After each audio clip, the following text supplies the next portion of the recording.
Good afternoon, this is Gabriel Jackson, and welcome to BJC Mitzvah Day number 84. Using the Sefer HaChinuch, a mitzvah day keeps us on its way. A new mitzvah, once again, Parshas Mishpatim, second book. The obligation regarding Shemittah of the land. And here we go.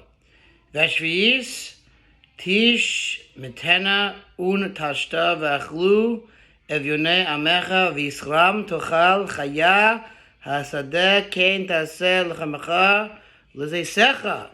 And in the seventh year you shall release it and leave it unharvested, and the destitute of your people shall eat, and the wildlife of the field shall eat what is left. So shall you do to your vineyard and your olive grove.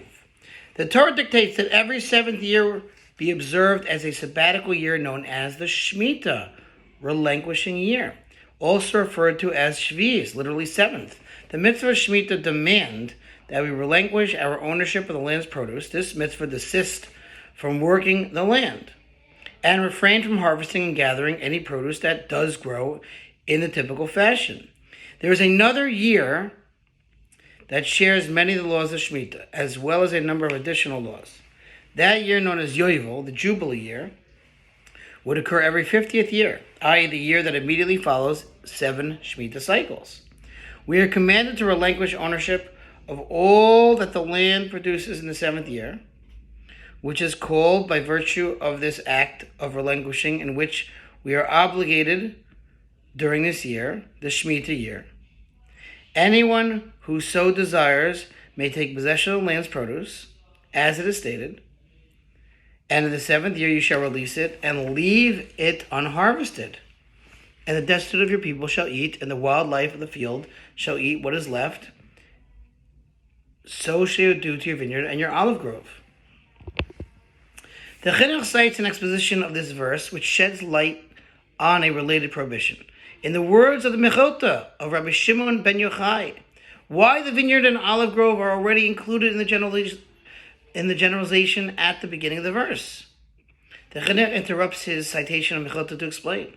Mechilta means to say that the beginning of the verse, which states, "You shall release it and leave it unharvested," encompasses an obligation to relinquish ownership of all that sprouts in the land, whether it is produce of the tree or produce of the ground, grains, vegetables, and the like. The Chinuch continues with the teaching of Mechilta. So again, this is the law, the mitzvah of allowing our farm to lay fallow and make it ownerless, even if it's your farm. Anyone, including yourself, has equal rights to this field in the 7th year, the Shemitah year. So again, the Chinuch continues with the teaching of the Mechilta.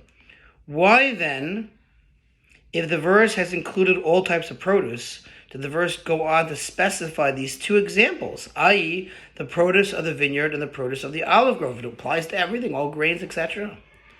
The verse makes specific mention of these so as to liken other types of fruit trees, such as the olive, to a vineyard, and to thereby teach us that just as with regard to harvesting the produce of a vineyard during Shemitah, there is both a mitzvah obligation to leave it unharvested, as stated in this verse, and a mitzvah prohibition against harvesting it, as it is explicitly written in reference to the vineyard in the Vayikra Parsha. And the grapes you had set aside for yourself you shall not pick, which is a prohibition against harvesting a vineyard in the usual fashion. So too all other fruit trees are subject to a mitzvah obligation and a mitzvah prohibition with regard to harvesting their produce. He's about to explain further, but it is getting late, so we'll pause here. How this works, why I had to specifically mention the olive and grape tree, even though he includes all trees and all grains. We'll see more about that, God willing, tomorrow. Thanks for listening. Keep on future mitzvah 36, 100 the gold. See you tomorrow.